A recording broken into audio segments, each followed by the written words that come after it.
Assalamualaikum warahmatullahi wabarakatuh. Yang terhormat kepada dosen pengampu mata kuliah kajian IPA SD2 yaitu Ibu Nana Citra Lestari MPD.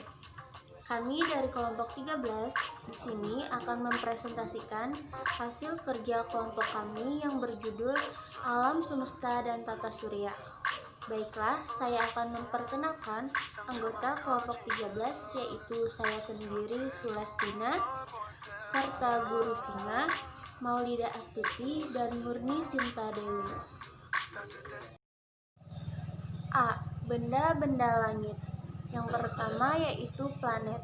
Planet adalah benda langit yang mengorbit atau mengelilingi bintang. Planet memiliki massa yang cukup sehingga punya gaya gravitasi sendiri. Ada 8 planet dalam sistem tata surya, yaitu planet Merkurius, Venus, Bumi, Mars, Jupiter, Saturnus, Uranus, dan Neptunus. Yang kedua yaitu bintang. Bintang adalah benda langit yang memancarkan cahaya pantulan dari benda lain. Bintang yang terdekat dengan bumi adalah matahari. Yang ketiga yaitu asteroid. Asteroid adalah benda langit yang berukuran kecil dan tidak termasuk planet dan lebih besar meteorit. Diameter asteroid diperkirakan sekitar lebih dari 1 km dalam sistem tata surya. Yang keempat yaitu komet. Komet adalah benda langit yang kecil dan mengelilingi matahari dengan garis edar yang berbentuk lonjong. Saat komet berjarak cukup dekat dengan matahari, komet akan terlihat memiliki ekor yang terang. Yang kelima yaitu meteor. Meteor adalah benda langit yang bergerak dalam ruang planet dan berukuran kecil, lebih kecil dari asteroid, namun lebih besar dari molekul. Meteor bukan bintang, tetapi pecahan-pecahan materi yang berasal dari angkasa luar yang kemudian terbakar akibat pergesekan dengan udara ketika memasuki atmosfer bumi. Yang keenam yaitu galaksi. Galaksi adalah kelompok bintang debu antariksa, gas, dan materi gelap yang luas dan ditahan oleh gaya gravitasi. Galaksi yang menghimpun tata surya biasa disebut galaksi Bima Sakti yang bentuknya spiral. 7. Matahari. Matahari adalah bintang yang paling dekat dengan bumi. Bintang ini adalah benda langit terbesar di sistem tata surya kita dan menjadi pusat tata surya. B. Asal-usul teori pembentukan alam semesta. Yang pertama, teori Big Bang. Teori Big Bang dikemukakan oleh ilmuwan Belgia AB Georges Lemaitre pada tahun 1927. Menurut teori Big Bang, alam semesta ini berasal dari keadaan panas dan padat yang mengalami ledakan dahsyat dan mengembang. Semua galaksi di alam semesta akan memuai dan menjauhi pusat ledakan. Pada model Big Bang, alam semesta berasal dari ledakan sebuah konsentrasi materi tunggal miliaran tahun yang lalu secara terus-menerus berkembang sehingga lama-kelamaan menjadi lebih dingin seperti sekarang. Yang kedua yaitu teori keadaan tunak. Teori ini dikemukakan oleh ilmuwan dari Universitas Cambridge pada tahun 1948, yaitu H. Bondi, T. Gord, dan F. Hayle. Menurut teori keadaan tunak, alam semesta tidak ada awalnya dan tidak ada akhirnya. Alam semesta selalu tetap seperti sekarang.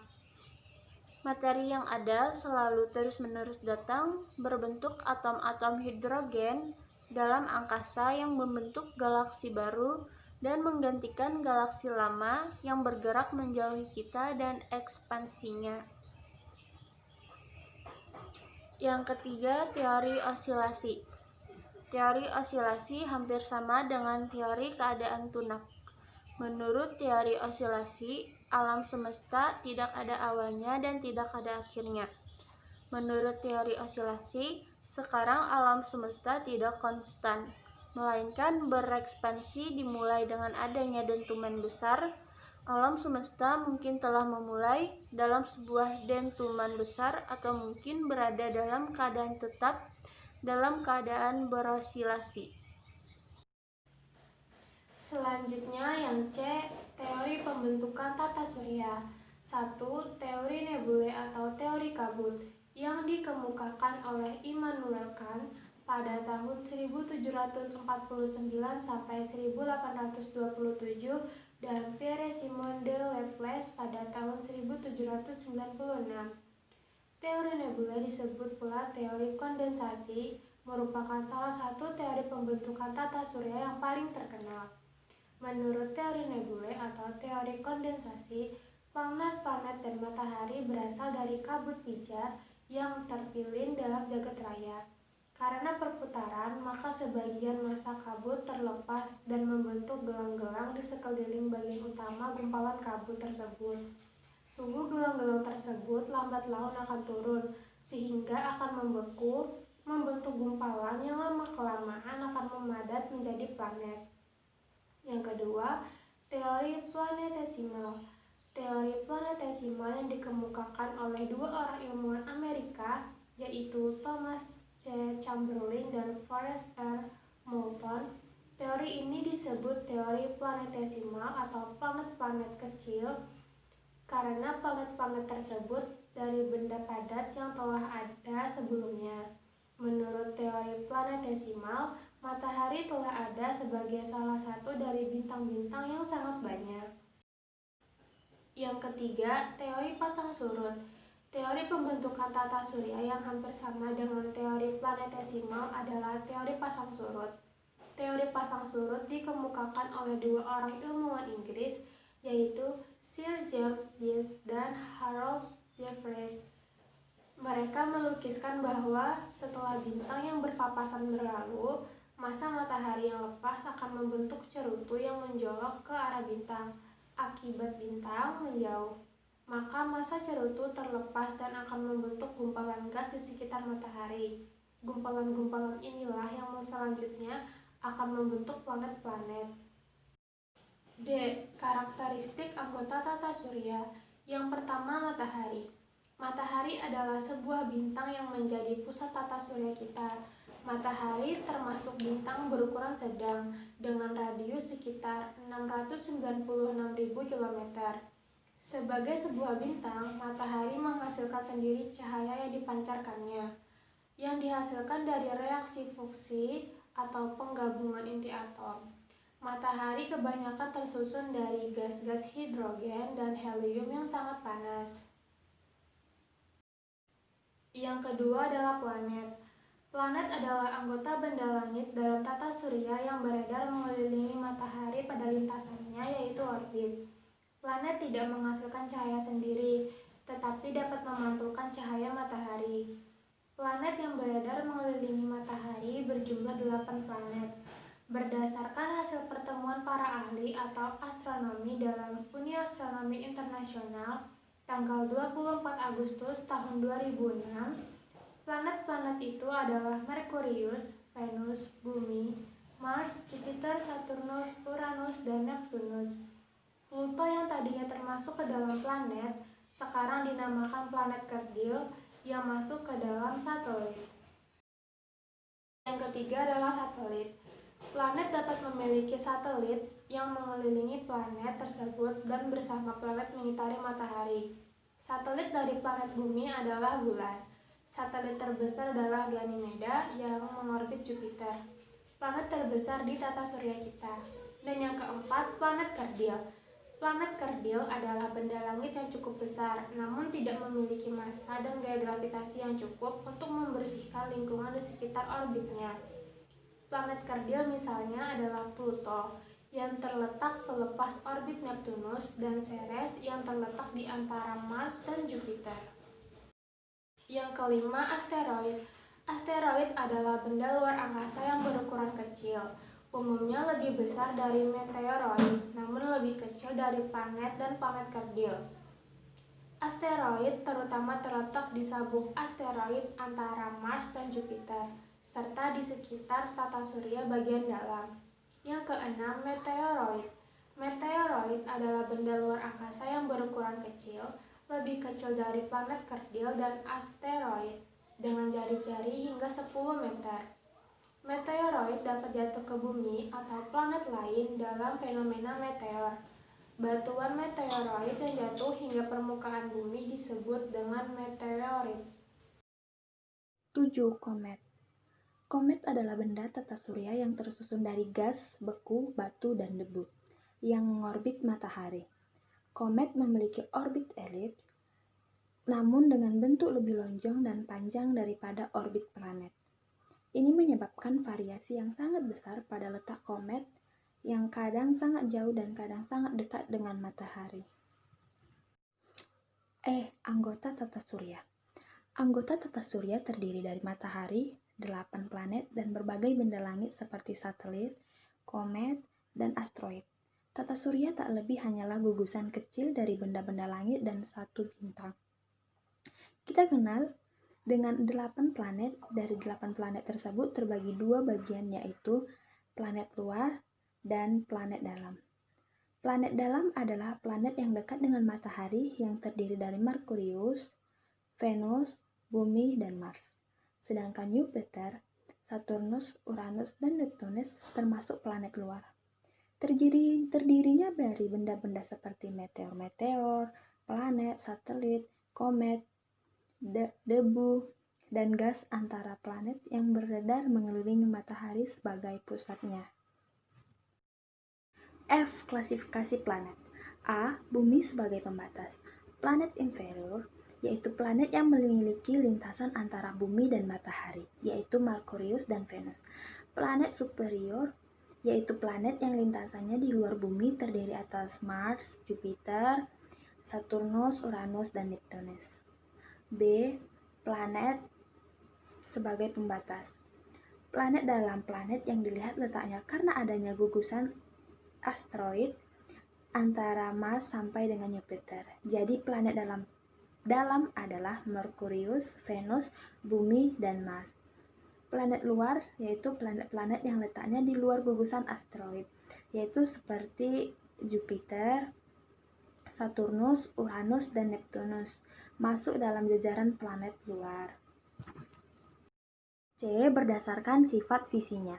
Planet terestrial yaitu planet yang memiliki sifat kebumian, baik ukuran, massa jenis maupun komposisi kimianya, atau mereka semua memiliki kepermukaan padat. Contohnya adalah Merkurius, Venus, Bumi, dan Mars. 2. Planet Jovian, yaitu planet yang tidak memiliki sifat kebumian, atau planet-planet ini tersusun dari kumpulan gas. Contohnya planet Jupiter, Saturnus, Uranus, dan Neptunus. G. Menjelaskan mengenai asteroid, meteoroid, meteor, dan meteoroid. Yang pertama itu asteroid. Benda langit ini ukurannya kecil yang mengelilingi matahari. Asteroid mengandung sedikit logam seperti niken dan besi yang terbentuk dari batu angkasa luar. Benda langit ini berkumpulan pada lintasan yang bernama sabuk asteroid atau main asteroid belt. Lintasan tersebut merupakan jalur yang dilalui oleh Mars dan Jupiter. Di sabuk asteroid terdapat 4 asteroid paling besar yang pernah diteliti, yaitu Ceres, Vesta, Pallas, dan Hygiea. Yang kedua, meteoroid. Karena ukuran meteor yang cukup besar, jadi saat dia jatuh ke bumi, permukaannya tidak terbakar habis di atmosfer, sehingga meteor yang tidak terbakar seutuhnya bisa jatuh sampai ke bumi dengan tenaga yang besar. Meteor yang selamat sampai ke bumi inilah yang sering disebut dengan meteoroid. Yang ketiga itu meteoroid, yaitu benda yang melayang-melayang secara bebas dan tidak mengelilingi benda apapun. Bentuknya yang kecil dipercaya adalah pecahan dari komet atau asteroid. Selanjutnya 4 meteor. Bagaimana meteor ini terbentuk? Semuanya berasal dari meteoroid yang jatuh. Meteoroid terletak tidak jauh dari bumi dan sering tertarik oleh gravitasi bumi.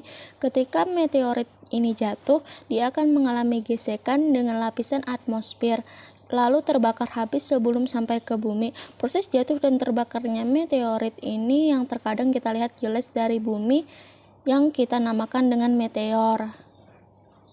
Selanjutnya, gerak rotasi dan revolusi pada planet. 1. Merkurius. Merkurius adalah salah satu planet yang mengelilingi matahari dan menjadi planet terdekat dari matahari yang sering disebut dengan bintang senja atau bintang pagi.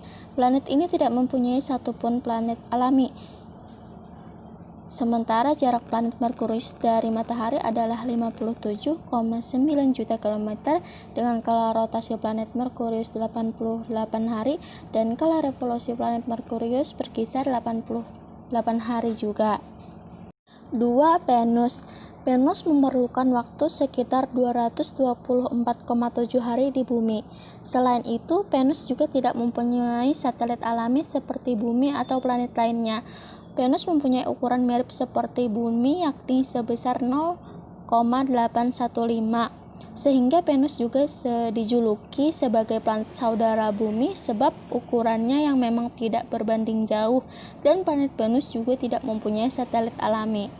Planet Venus juga sering disebut dengan bintang Fajar, bintang Kejora, dan bintang Timur, dengan jarak Venus dari matahari adalah 108,2 juta kilometer dengan kala rotasi 243 hari serta kala revolusi 225 hari. 3. Bumi. Jarak bumi dari matahari adalah 150 juta kilometer dengan kala revolusi bumi 365,26 hari serta kala rotasi bumi 24 jam. Berbeda dengan planet lainnya, bumi memiliki satelit alami yakni bulan, dan bulan sebagai satelit bumi sendiri adalah planet terbesar dari planet kebumian pada sistem tata surya. 4. Mars. Urutan selanjutnya adalah planet Mars. Jarak planet Mars dengan matahari sebesar 247,1 juta kilometer dengan kala rotasi Mars selama 24 jam 37 menit dan kala revolusi 687 hari. Mars adalah planet paling dekat urutan keempat dari matahari. 5. Jupiter. Jarak antara planet Jupiter dengan matahari adalah 778 juta kilometer dengan kala rotasi Jupiter selama 9 jam 55 menit dan kala revolusi selama 11 tahun 315 hari. Jupiter sendiri adalah raksasa gas dengan massa 1/1000 massa matahari dan 2,5 kali jumlah massa seluruh planet lain di tata surya. 6. Saturnus. Jarak antara Saturnus dengan matahari adalah 1426 juta kilometer dengan kala revolusi selama 29 tahun 5 bulan dan kala rotasi 10 jam 20 menit. Dengan ciri-ciri planet Saturnus yang sangat khas, planet Saturnus di tata surya dikenal juga dengan nama planet bercincin serta menjadi planet terbesar urutan kedua sesudah Jupiter. Untuk jarak Saturnus sangatlah jauh dari matahari sehingga tidak terlihat jelas dari bumi. Saturnus sendiri mempunyai 18 satelit dan yang terbesar bernama Titan. 7. Uranus. Periode revolusinya sekitar 24,02 tahun sedangkan rotasinya sekitar 17 jam 15 menit. Sumbu rotasi planet Uranus searah dengan arah datangnya sinar matahari, sehingga kutubnya sering menghadap ke arah matahari. Jarak rata-rata planet Uranus ke matahari adalah sekitar 2.870 juta kilometer. 8. Neptunus. Jarak antara Neptunus dengan matahari adalah 2.869 km dengan kala revolusi 164 tahun 9 bulan dan rotasi 16,1 jam. Neptunus sendiri adalah planet yang paling jauh, yakni urutan ke-8 apabila dilihat dari matahari. Massa Neptunus tercatat 17 kali lebih besar dibandingkan dengan Bumi dan Neptunus. dengan Bumi, dan Neptunus punya 8 planet dan 3 yang terbesar adalah Nereid, Triton, dan juga Proteus.